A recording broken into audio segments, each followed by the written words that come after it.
Ladies and gentlemen, good afternoon and welcome to the CIE India's Q4 and full year CY24 results conference call hosted by ICICI Securities.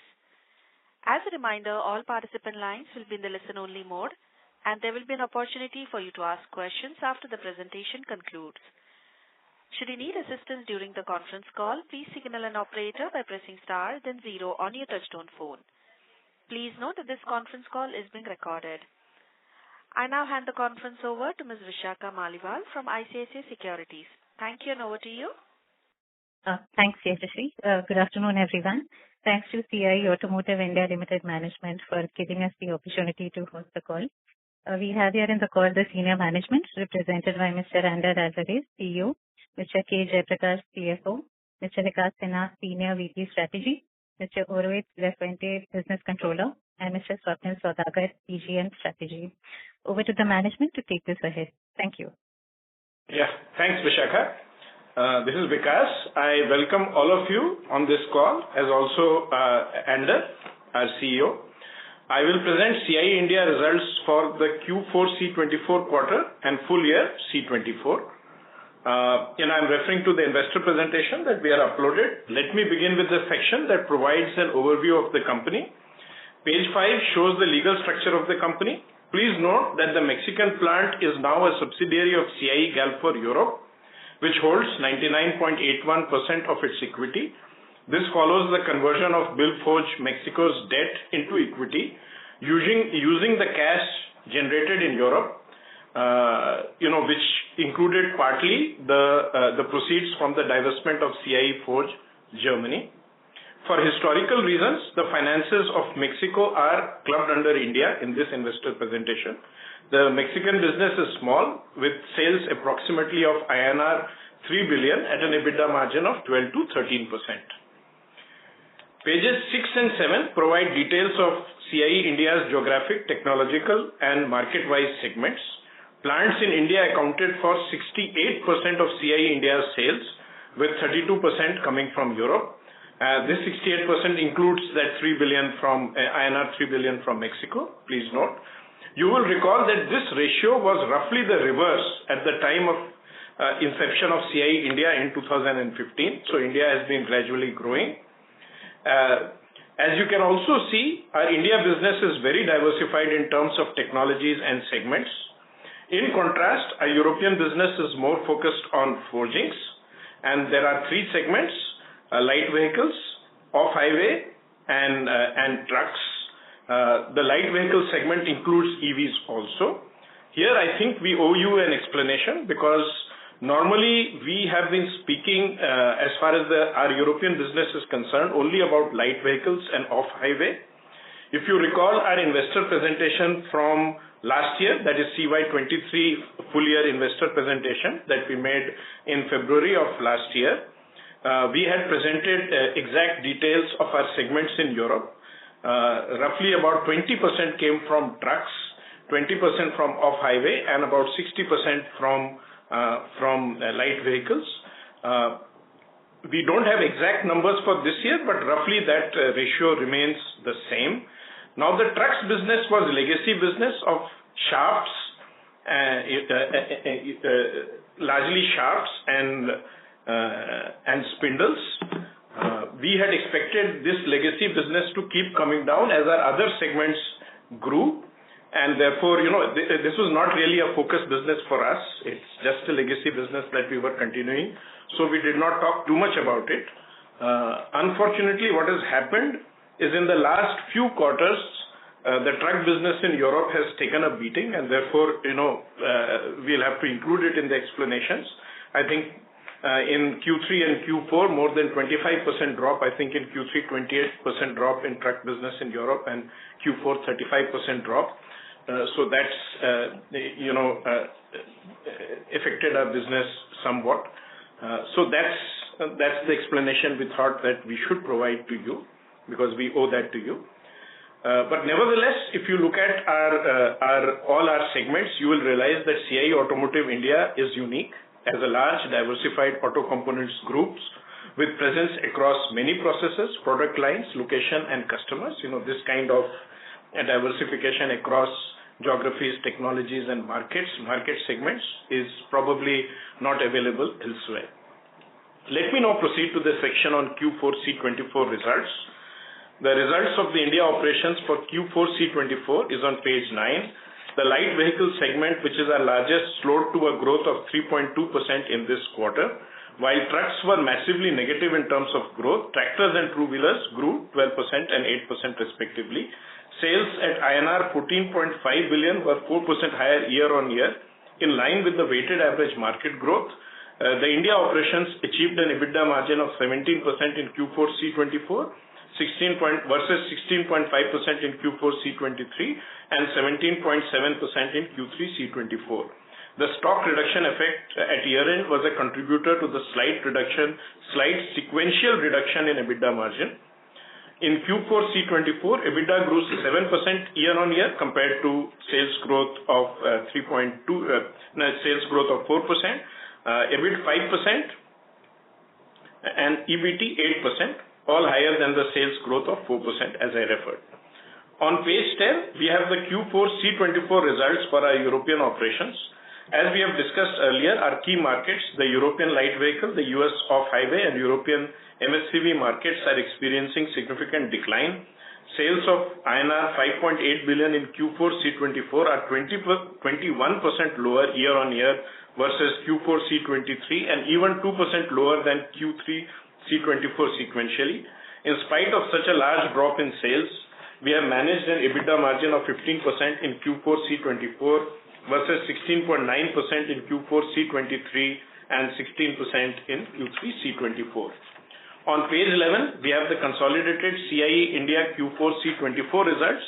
Consolidated sales were INR 20.3 billion, which was 5% lower year-on-year. EBITDA was INR 3.3 billion, EBT INR 2.75 billion, and EBIT INR 2.3 billion, lower by 6%, 9% and 4% respectively, more or less in line with the decline in sales. Let's move on to the section on full year C24 results. The full year C24 results for our Indian operations are on page 13. Sales increased by 5% versus C23 to INR 58.1 billion, which is marginally higher than the weighted average market growth. Light vehicles, which account for 52% of our sales, grew by 3.8% only. Two-wheelers, which account for 21%, grew excellently at 16%. These are market growths. But the other two segments of tractors, which is 18% of sales, and trucks, 9% of sales, declined. So this gives you why we are talking about a slower growth rate. The EBITDA margin of 17.9% was significantly higher than the 16.7% achieved in C23, though it includes a 0.7% of non-recurrent EBITDA on account of the subsidy received by our aluminum business in Q1 C24. While sales grew by 5% in C24, EBITDA grew 12%, EBIT 14%, EBT 17%, and PAT by 20%, which is significant. On page 14, we have the full year results of C24 for our European operations. As explained earlier, our major markets, European light vehicles, US off-highway, and European MHCVs declined in C24, especially the latter two suffering big declines. This is reflected in a large decline in our sales of 14% in C24 to INR 28.2 billion. This had a cascading effect with EBITDA declining 22%, EBIT 27%, and EBT by 26%. Our European business showed its resilience by recording an EBITDA margin of 16.1% despite the large drop in sales and a positive PAT of INR 2.4 billion.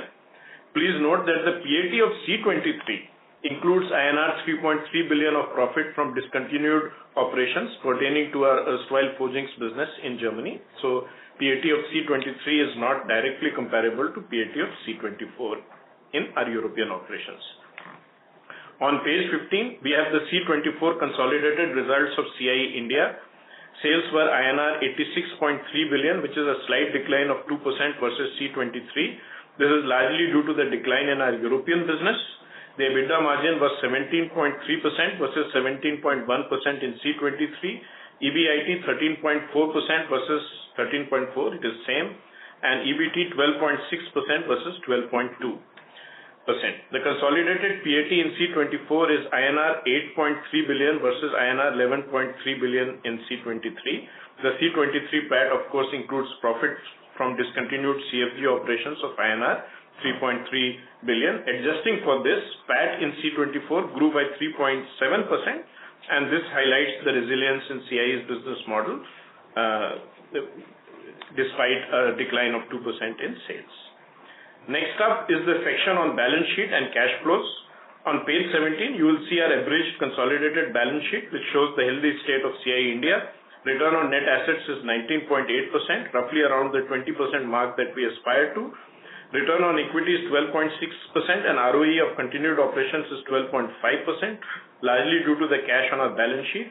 Net financial debt has further improved and is negative INR 12 billion versus negative INR 8.2 billion last year. The cash flows are shown on page 18. The company generated operating cash flows to the extent of 66% of consolidated EBITDA. Growth capex was INR 2.1 billion, concentrated mainly in India. Overall capex was INR 3.9 billion, which is less than 5% of sales and represents our endeavor to control capex till market starts picking up, which is in line with our norms. Given the strong cash generation, the board of the company has recommended an enhanced dividend payout of rupees 7 per share versus rupees 5 per share made last year. Now, this rupees 5 per share last year was itself double the payout made in the previous 2 years. This, of course, is pending approval in the AGM scheduled later in the year. This part is not in the presentation, but since the approvals came yesterday, we are presenting it separately. We move on to the section on strategy. The global automotive industry is throwing up risks and opportunities in ample measures, as exemplified by the contrasting market trajectories of our two main markets, Europe and India. In Europe, our strategy is to optimize and protect our margins as much as possible, adapting our factories to the new volume scenario in the medium term and look for additional business as supply chain consolidates. On the other hand, we continue to be optimistic about the medium and long-term growth in the Indian automotive market and will continue to invest in expanding capacity in India. We are focused on improving the efficiency of our Indian plants to bring them as close as possible to the benchmarks of CIE Automotive worldwide. After an initial spurt in the last few years, the European light vehicle market witnessed a stagnation in EV penetration in 2024 at 13%. Current forecasts suggest that this ratio will move up to 43% in 2029, which is down from earlier estimates of 56%, and that's what we are referring to as a slowdown on EV penetration in Europe.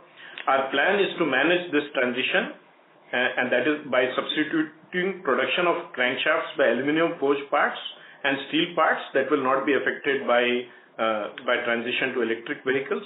In addition, Metal Castello has a healthy order book in electric vehicle transmission parts. Some of these orders have been delayed as the pace of growth of EVs in Europe and US slows down. In India, the transition to electric mobility is expected to increase gradually. Many exciting new EV models were launched both in four-wheeler and two-wheeler segments in 2024, and this should spur EV penetration in India. The exposure of our India business to internal combustion engine parts is low, and the transition to EVs is more of an opportunity than a risk in India. Our EV order book in India is spread across aluminum and steel castings, steel forgings, gears, stampings, and composite parts for E2-wheeler, E3-wheeler, and E4-wheeler segments. So again, this is very diversified, our EV effort in India. The next few pages present market statistics and forecasts from relevant sources, followed by the results submitted to SEBI in the prescribed format. To summarize, the automotive industry is faced with significant uncertainty both in the immediate and long term. Markets are volatile. The transition to EVs is not happening as smoothly as predicted. Automotive customers are looking for more premium features and for better safety and comfort. The supply chain is being transformed by digitization and Industry 4.0.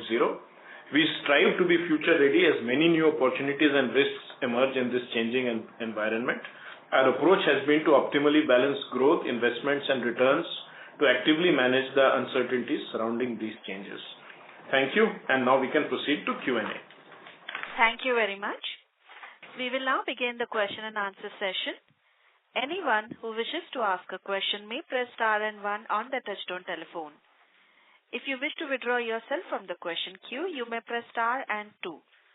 Participants are requested to use handsets while asking a question.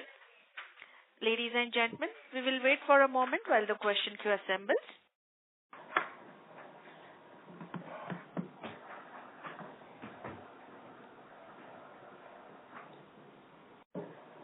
Ladies and gentlemen, to ask a question, please press star and one on your phone. We'll take our first question from the line of Amit Agisha from HG Hawa & Company. Please go ahead. Good afternoon, sir. Am I audible? Amit, can you use your handset mode, please? Your voice is not clear. Yeah, I'm using my handset mode. Am I audible? Yes, please go ahead. Thank you for the opportunity and good afternoon to everybody. My question was connected to the current order book position. What is the current order book position and how does it compare year on year? Order book where? In India or Europe? Both.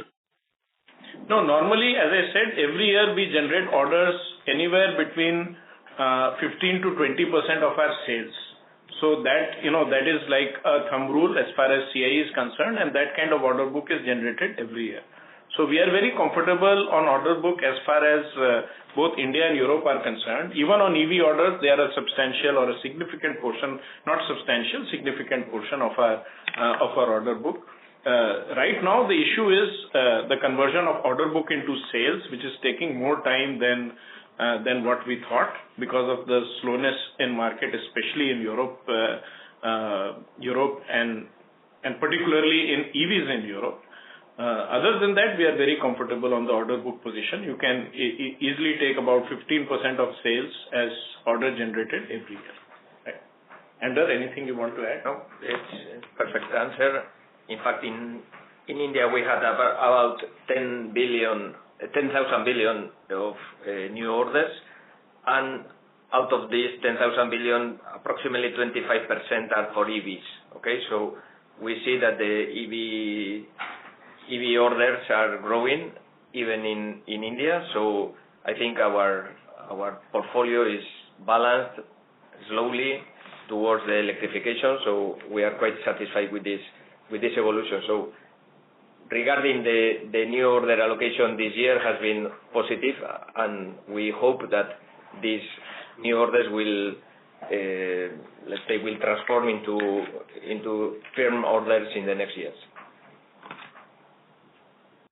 Thank you, sir. And the second question was connected to the capacity utilization of the plants across India and Europe. And are you facing any bottlenecks or idle capacities, like your plan to include more capex and increase the expansion?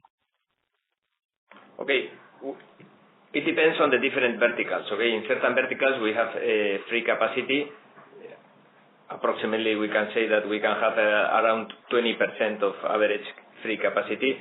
But in certain verticals like aluminum, we are fully booked. In this moment, we are working even Saturday, Sundays, so we are adding new machinery. We have a very strong capex plan. This year we used our capex to reinforce our position in certain, verticals. But for 2025, we will for sure have to spend much more money in capex because of the new order books are requiring this additional capex. So we talk more or less about 5 to 6% of our turnover in capex every year. Thank you, sir. That was helpful and all the best. Thank you. Thanks so much. Thank you. Ladies and gentlemen, to ask a question, please press star and one on your phone.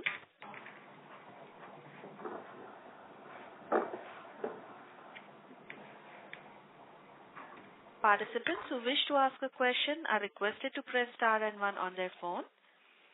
We'll take our next question from the line of Devang Shah from Asit C. Mehta Investment Intermediates Private Limited. Please go ahead. Hi, good afternoon, sir. Sir, I just want to get an idea, the way we are seeing some kind of, slowdown in India, Europe, especially in auto segment. Sir, what kind of growth trajectory as far as revenue growth is concerned, you are looking in the next, 2 years perspective? Because you are somewhere, able to make some kind of, manage your margin somewhere close to 15%.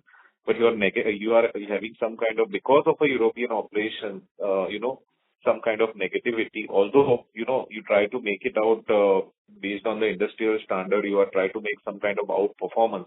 But any kind of, green shoot visibility is there, or you can compensate that with India kind of, particular the way we are seeing some kind of, growth over there. So can you throw some more light as far as growth is concerned for the next 2 years?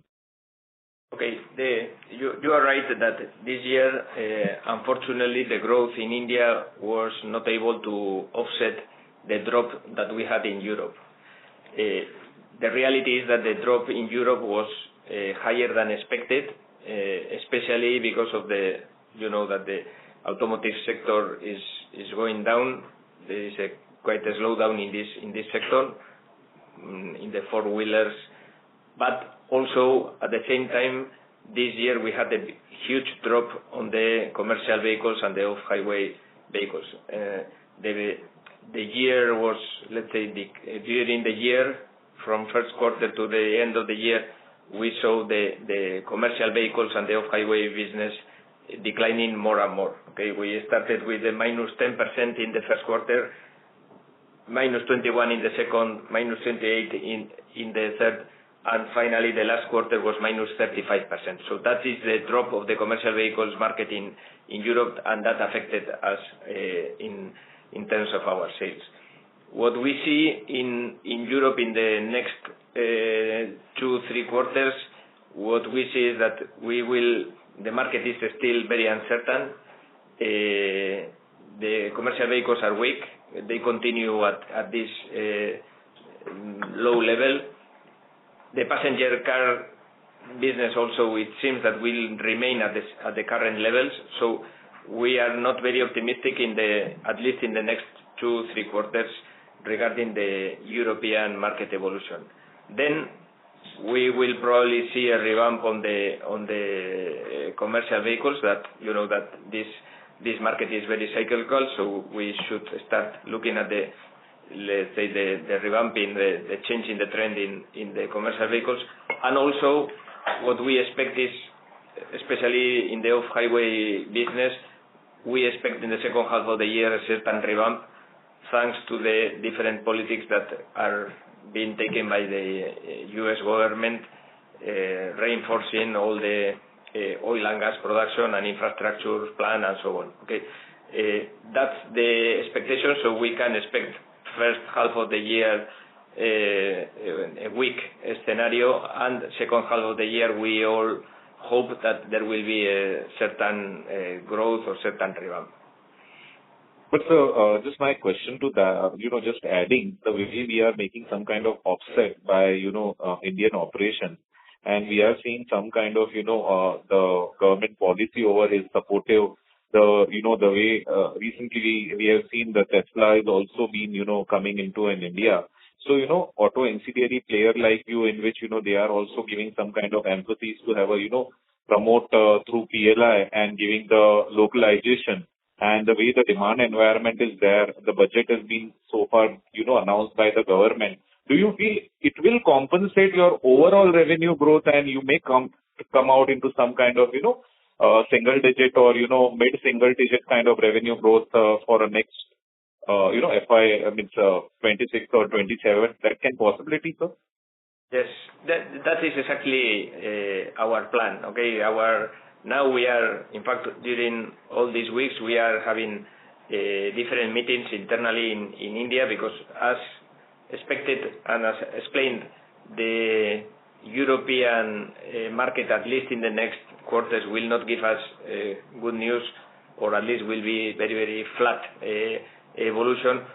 We will concentrate our growth strategy in India, and we have already taken certain actions, and we are speeding up let's say the new order allocation and the ramp up of the new programs.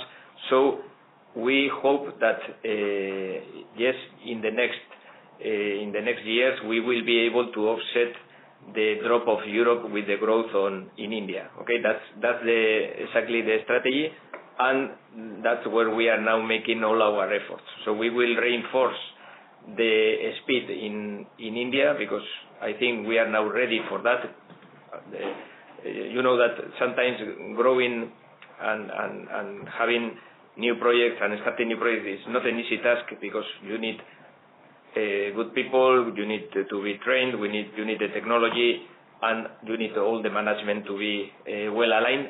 In this moment, I think our company is very, very solid. You saw in the evolution in the last years, you saw also in the margins that we are able to sustain and to improve every year. Year by year, we are improving. We still have a lot of room for improvement in internal efficiencies. We are working on that.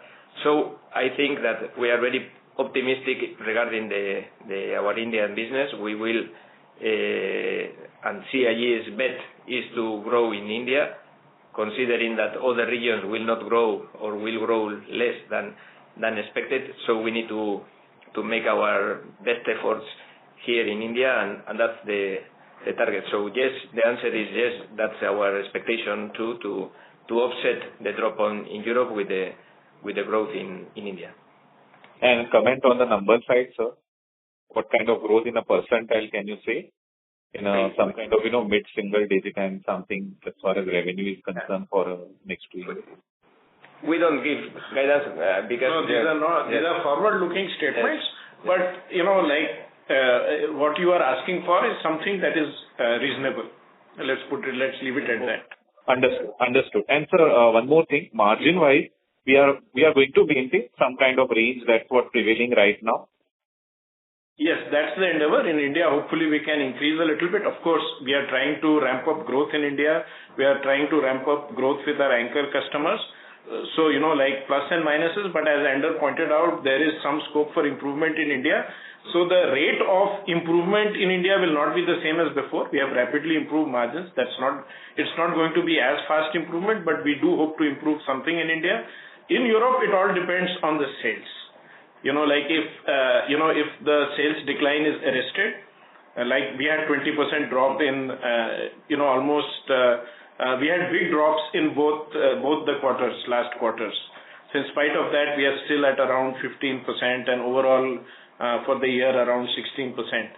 So yes, that is the kind of range bound we want to keep until of course the bottom collapses from the sales, then it is a different issue, but we don't think that is going to happen.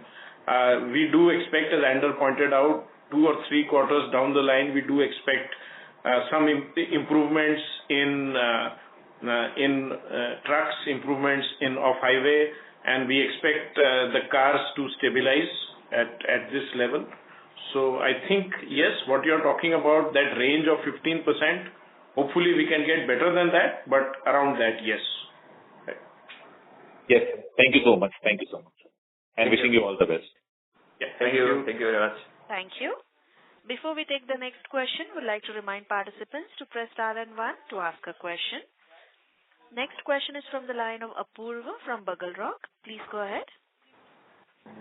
Hi, this is Apurva from Bugle Rock. Thank you for the opportunity and appreciate the robust performance despite what's happening in Europe.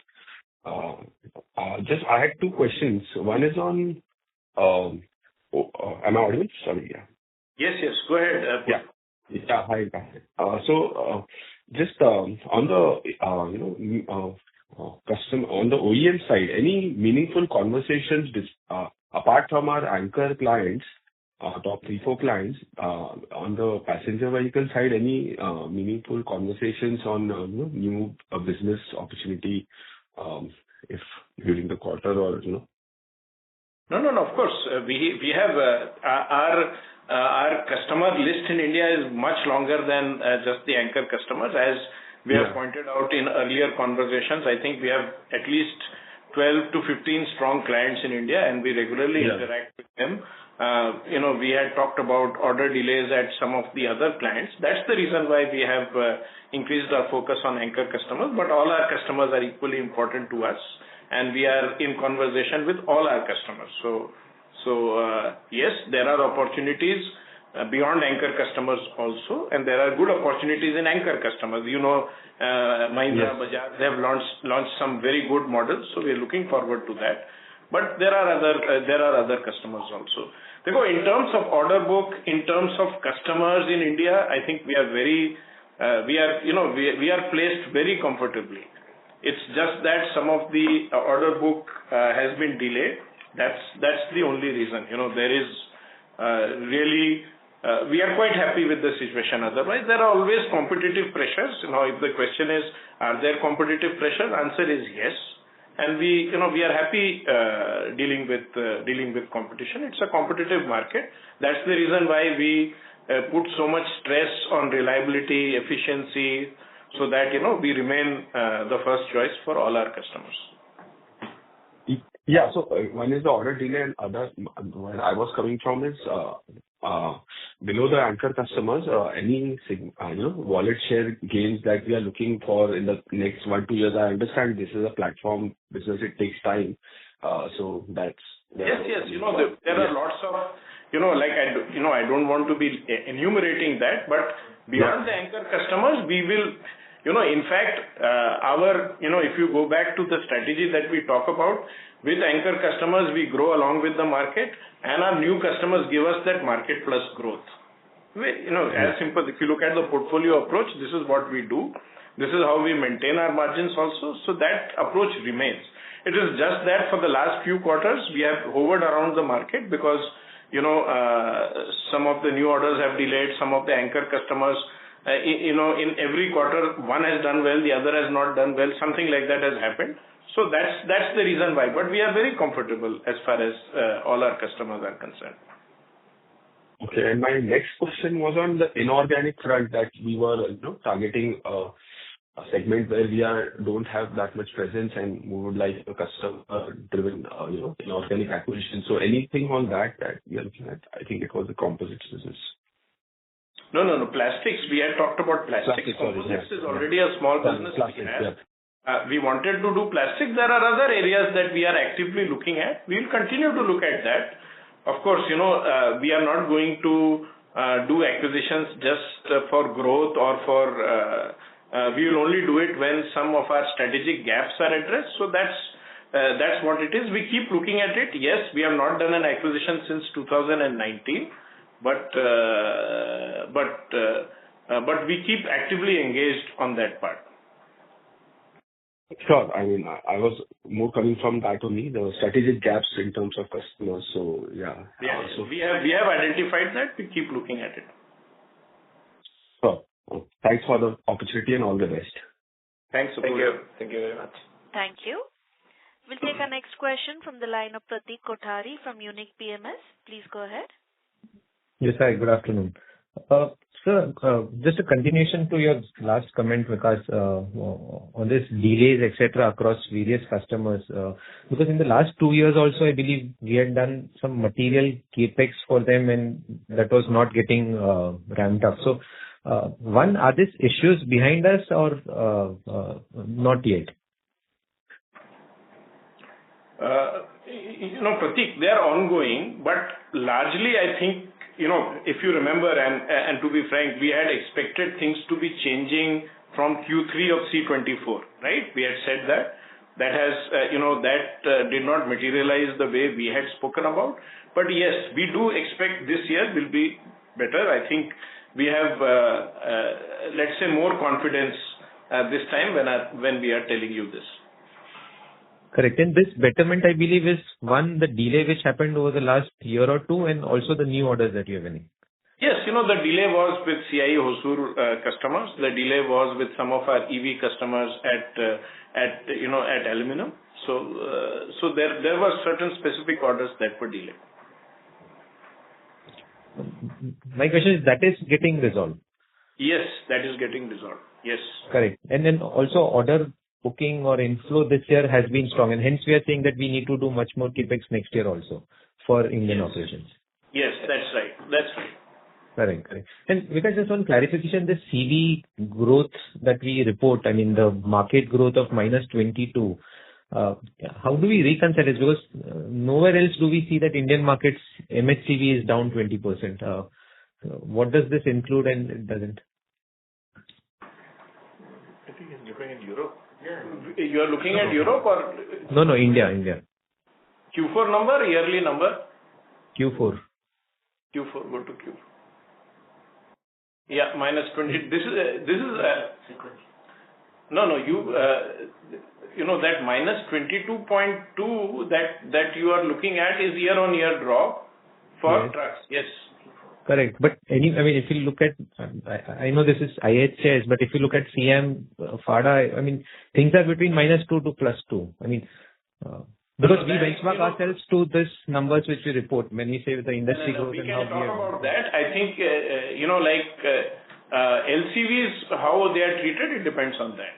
Because if you include LCVs in the truck data, then it becomes different because LCVs are included in the 6-ton data in the way we present it. Okay, so that will account for the difference. Correct. Okay. And then on Europe, so metal Castillo, has it gotten worse? I think last quarter we were at 4 million a month. Where are we there? Yeah, we are still at about 4 million euros per month. Okay, that's the current level. We don't expect to go down that level, and we expect to recover and to increase this figure by the second half of this calendar year. Okay, we think that, as you know, we are producing mainly gears for the off-highway vehicles used mainly for big infrastructure, oil and gas applications, and we all expect that these businesses will revamp in the US in the next months. So let's say that we are still very low at this 4 million per month. That is very low figure for us, and we expect to recover in the second half of the year. Correct. Great. Thank you and all the best, sir. Thank you. Thank you. Thank you. We'll take our next question from the line of Amit Agisha from HG Hava and Company. Please go ahead. Thank you for the follow-up, sir. Am I audible? Yeah, please, Amit, go ahead. Yes, sir. What is the total number of employees across India and Europe, and are there any other hiring or workforce restructuring plan? Europe and India are completely different, actually. Yeah. So on India, you are saying hiring plan in India or whatever? What are you talking about? Yes. No. We are focused on efficiency, Amit. So to that extent, whatever is required for doing that, we do that. As far as Europe is concerned, we told you we are trying to adjust our cost to the lower volumes. You have to understand that the average size of light vehicle production in Europe used to be around 20 million. Now the average size is anywhere between 16 to 17 million. So the market itself, and it is expected that this 16 to 17 million production will be for the next 2-3 years. So the market itself has shrunk, roughly average 20 million to 17 million. So we have to adjust ourselves to this reality, which is what we are doing. Exact numbers, I think we'll have to check and provide, but in Europe we are trying to adjust the cost. In India, we are focused on efficiency. That includes automation, that includes routing, that includes layouts, so a whole lot of things. So it's not that we require to do some special hiring or anything like that. Yeah. Just for your understanding, in India we are about 12,600 employees. That is the total amount of Indian employees, and we don't expect to grow this figure, as we expect to grow the business with increasing our internal efficiency. And in Europe we are a little bit more than 900 people. Okay, that's the amount of people that we have in Forgings plus Metal Castello. We have reduced all these figures from the previous year, adapting to the new condition of the market, and that's what we are now fighting.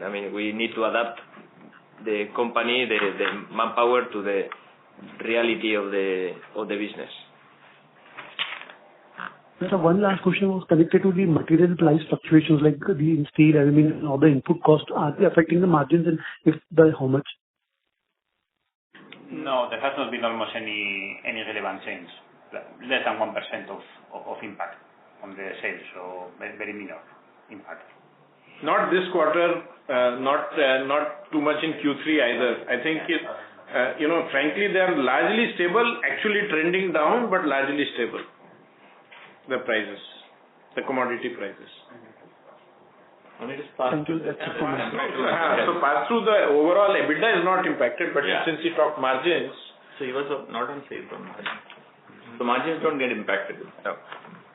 Okay, sir. Thank you. That was helpful, and that's it from my side. Yeah, thanks so much. Thank you. Thank you. Ladies and gentlemen, to ask a question, please press star and one on your phone. We'll take our next question from the line of Nishant Chauhan from Geojit. Please go ahead. Hi, sir. Am I audible? Yes, please, Nishant, go ahead. Yeah. So there's just one question with reference to your slide number 14, wherein we're talking about the European full year performance. So over there, we mentioned the MHCV declined to be around 25.9%. But if I reconcile with some other industry body data such as CIE or something like that, they report something around 5 to 6% decline.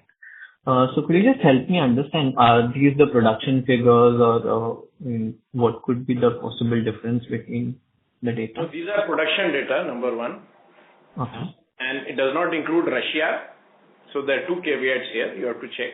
One, this is production data. I think RCR data is more sales data. So that's Yeah, it's a registration data, right? Yeah, that is registration data. So IHS provides both. I think, will you please check IHS sales data? Then what's the drop? Because we present production data and Russia. So we can reconcile it for you, Nishant. No problem. You can contact us directly and I'll get it reconciled. No problem.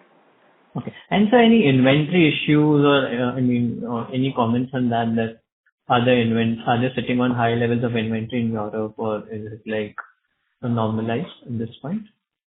No. Especially in MHCV. No, you're talking of MHCV. MHCV's inventory in the European supply chain. We'll get it checked, Nishant. No worries. No. Let us examine RCR data, IHS data, and I'll get back to you on this. No problem. You can contact me. You have my contact details. You can contact me. We'll get this resolved. Sure, sir. No problem. Okay, sir. Thank you. Thank you. Ladies and gentlemen, to ask a question, please press star and one on your phone.